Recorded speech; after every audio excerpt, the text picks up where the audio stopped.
Subscribe करें और दबाएं बेल आइकन ताकि कोई खबर रह न जाए।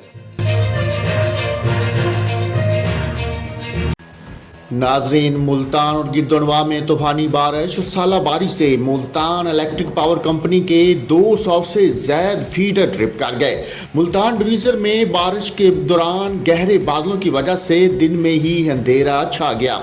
तूफानी बारिश के बाद बिजली का निज़ाम दहरम बरहम हो गया। 200 से ज्यादा फीडर ट्रिप कर गए।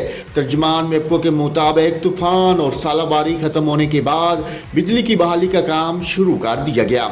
इसके अलावा मुल्क के मुख्तलिफ इलाकों में आज से बुध के रोज तक बारिश का इम्कान है। महकमा मौसमियात के मुताबिक मगरबी हवाओं की वजह से कराची, हैदराबाद समेत सिंध के मुख्तलिफ इलाकों में बादल बरस सकते हैं। महकमा मौसमियात के मुताबिक पंजाब, खैबर पख्तूनख्वा, बलूचिस्तान, आज़ाद कश्मीर और गिलगित बल्तिस्तान में भी बारिश होगी। मुख्तलिफ इलाकों में आंधी, झक्खर चलने और सालाबारी की भी तवक्को है।